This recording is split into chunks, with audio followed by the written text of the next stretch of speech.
Let's look at this from a different angle.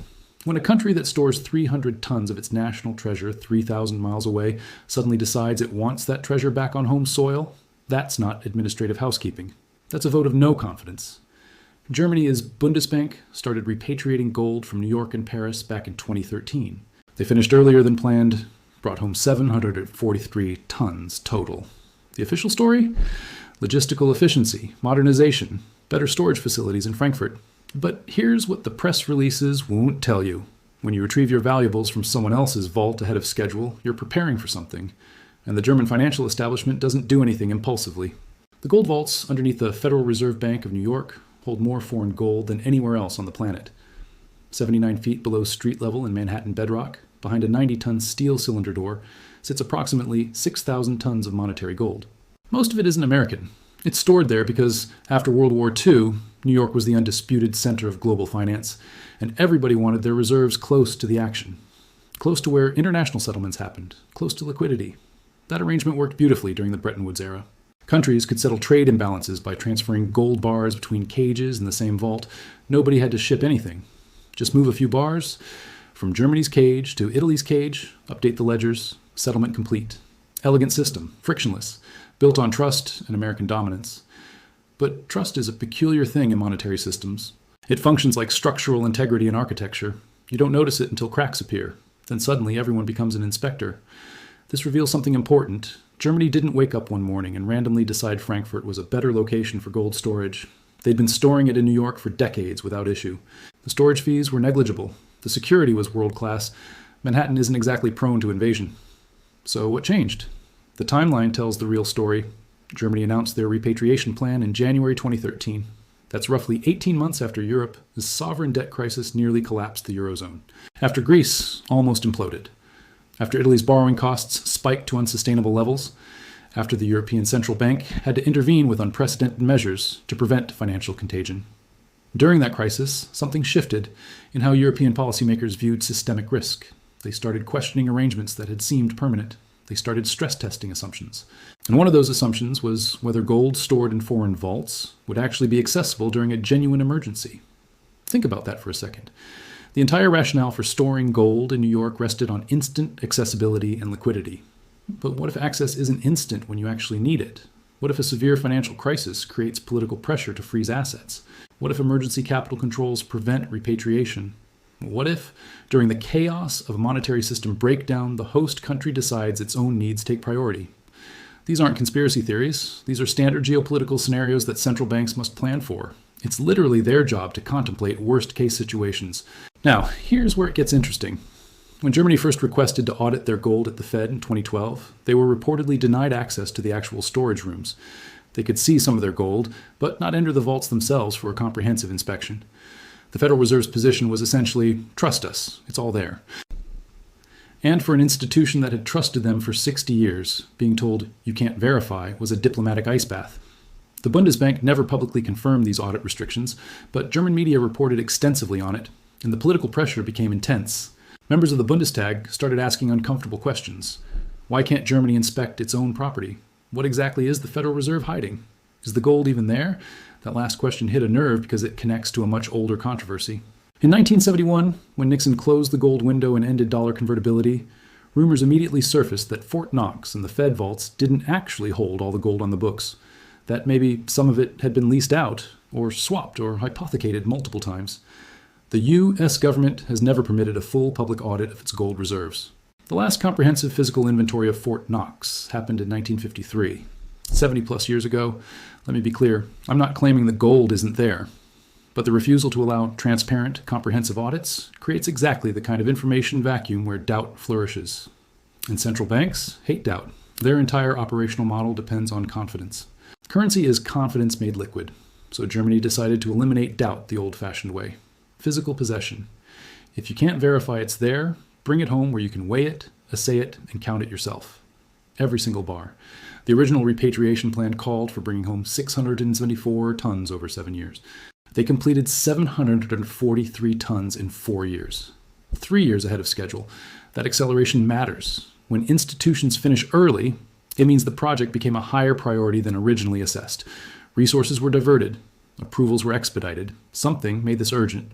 What's remarkable about this is Germany now stores half its gold reserves domestically, with the other half split between New York and London.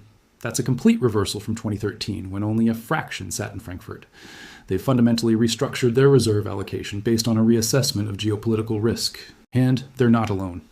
The Netherlands repatriated 122 tons from New York in 2014. Austria announced plans to bring home a significant portion from London. Turkey repatriated all its gold from the United States. Venezuela tried to repatriate theirs, but faced significant delays, which only reinforced everyone else's suspicions. Poland recently announced they're repatriating 100 tons from the Bank of England. Hungary tripled its gold reserves and brought everything home to Budapest. You're watching a pattern, a coordinated movement away from centralized storage in traditional financial centers toward domestic control. This isn't happening because of improved vault technology. This is happening because the assumptions underlying the post-war financial architecture are being questioned. Think about the operational complexity involved. Moving hundreds of tons of gold across the Atlantic is not like hiring a moving company for your apartment. Each gold bar weighs about 27 pounds. They're transported by military aircraft, armed escorts. Insurance costs alone run into millions. The logistics require coordination between multiple intelligence agencies, military units, and specialized security firms. Countries don't undergo this expense and complexity on a whim. They do it when they believe the risk of leaving gold in foreign custody exceeds the risk of transport.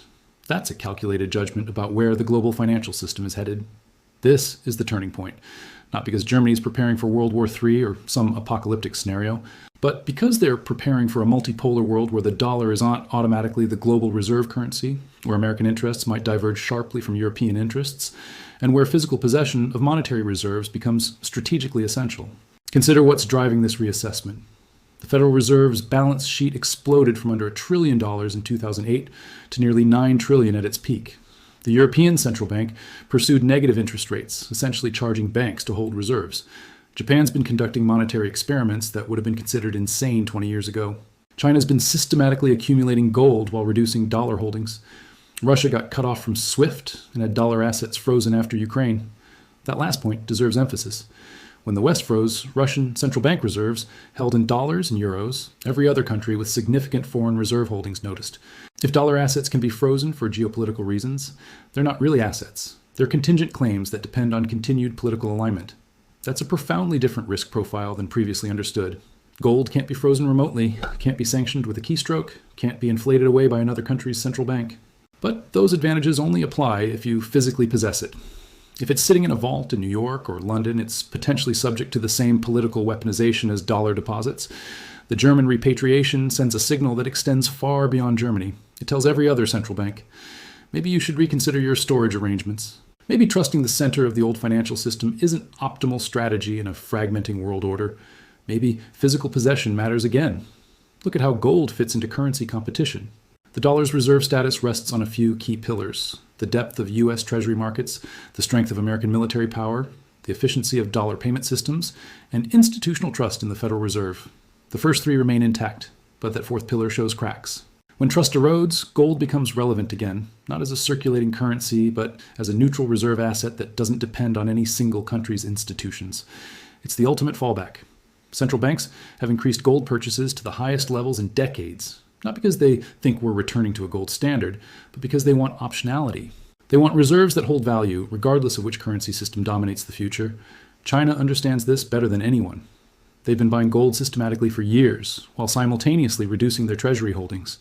They're not preparing to launch a gold-backed yuan tomorrow, but they're positioning for leverage in whatever monetary system emerges from the current transition. Gold gives them bargaining power in any future negotiation about global reserve arrangements. Russia tried to anchor the ruble to gold after sanctions hit. It didn't work as monetary policy because they lacked the credibility and market depth, but it illustrated the strategic thinking. Gold is geopolitical leverage. Gold is independence from Western financial infrastructure. Germany's repatriation fits into this larger story of monetary nationalism. Countries are pulling back from the integrated, globalized financial system that dominated the post-Cold War era. They're re-emphasizing sovereignty, national control, and reduced vulnerability to external decisions. This trend contradicts 40 years of financial globalization. From the 1980s through the early 2000s, the entire movement was toward integration. Capital controls came down. Currencies became freely convertible. Central banks coordinated policy. Financial markets interconnected. The assumption was that deeper integration meant greater stability. Everyone's too connected to fail, so everyone cooperates. That assumption died in 2008. The financial crisis proved that integration spreads contagion as easily as it spreads prosperity. Interconnection means one country's banking crisis becomes everyone's problem. One central bank's monetary experiment affects everyone's inflation rate. Coordination works beautifully until interests diverge. Then integration becomes vulnerability. Gold repatriation is countries reducing that vulnerability, choosing resilience over efficiency, opting for control over convenience. It's the monetary equivalent of supply chain reshoring. Companies are bringing manufacturing back from China because they learned that optimized global supply chains collapse under stress. Countries are bringing gold back from New York for the same reason. The official explanations for Germany's repatriation carefully avoided these conclusions. The Bundesbank emphasized transparency, public confidence, and balanced distribution across secure locations. All perfectly reasonable, all technically accurate, and all missing the central point. You don't fix a transparency problem by spending hundreds of millions to transport gold across an ocean. You fix it by allowing comprehensive audits. Unless the real problem isn't transparency, it's control. Here's the question nobody wants to ask directly.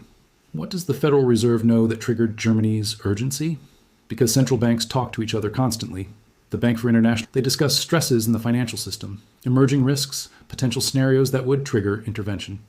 If the Fed shared anything in those confidential discussions that suggested dollar instability or a future scenario where access to foreign-held gold might be complicated, you can bet Germany adjusted their strategy accordingly.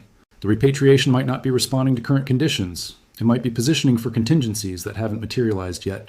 That's how central banks operate. They move years ahead of crisis, not in reaction to it. The public sees gold repatriation in 2013 and thinks it's about the Eurozone crisis, but central banks were already modeling the scenarios that would eventually lead to negative interest rates, massive QE programs, modern monetary theory gaining political traction, cryptocurrency, challenging state money monopolies, and the potential weaponization of reserve assets. From that perspective, bringing gold home looks less like panic and more like prudent preparation. Like selling stocks in 2006, because your risk models showed unsustainable leverage in the mortgage market. You might be early, but you're not wrong. The gold itself has fascinating characteristics that make it strategically unique. It's the only reserve asset with no counterparty risk. Holding dollars means trusting the US government. Holding euros means trusting the ECB. Holding treasury bonds means trusting Congress won't default. But holding physical gold means trusting metallurgy and physics. Gold is gold. It doesn't depend on institutions honoring promises. That property becomes critical when institutions start breaking promises. We've seen Argentina default multiple times. Greece restructured debt. Russia repudiated Soviet obligations. The US suspended gold convertibility in 1971. Every promise in finance is conditional. Gold is unconditional. Germany's gold bars sitting in Frankfurt can't be frozen by Washington, can't be seized in a sanctions regime, can't be diluted by monetary expansion, can't be deleted from a digital ledger. They're physical objects under German sovereign control. In a world trending toward financial nationalism and great power competition, major economies follow Germany's lead comprehensively. If Japan, South Korea, Taiwan, and major European holders all decide to repatriate significant portions of their gold from New York, it would represent a collective vote of no confidence in dollar-centric storage arrangements. The Fed would never prevent repatriation. That would trigger a crisis instantly. But large-scale withdrawals would signal a fundamental shift in how countries view dollar dependence. It would suggest they're preparing for a financial system where the dollar remains important but not dominant, where regional currencies and settlement mechanisms gain traction, where gold serves as a neutral bridge asset between competing monetary blocs. We're already seeing pieces of this emerge. China and Russia settled trade in rubles and yuan. India bought Russian oil in rupees. The BRICS nations keep discussing alternative payment systems. Saudi Arabia has entertained yuan-denominated oil sales. None of these developments replace the dollar immediately, but collectively, they chip away at automatic dollar usage. If that trend continues, countries need reserves that work across different monetary systems. Gold serves that function perfectly. It's equally acceptable to all parties because it favors none. Chinese central bankers trust German gold. American bankers trust Chinese gold. Russian bankers trust Japanese gold. You can't say that about each other's currencies. This creates a scenario where gold does not return as circulating money, but becomes increasingly central to international reserves, not despite being ancient technology, but precisely because it's ancient technology that predates modern geopolitical alignments. The velocity of these changes is accelerating. It took 70 years to build the post-war financial architecture. It might take only 2 decades to fundamentally reshape it. Germany's repatriation started just 12 years ago. In that span, we've seen negative interest rates, central bank digital currencies, Bitcoin reaching mainstream adoption, pandemic-era money printing that would have been unthinkable in 2019, and the weaponization of dollar reserves.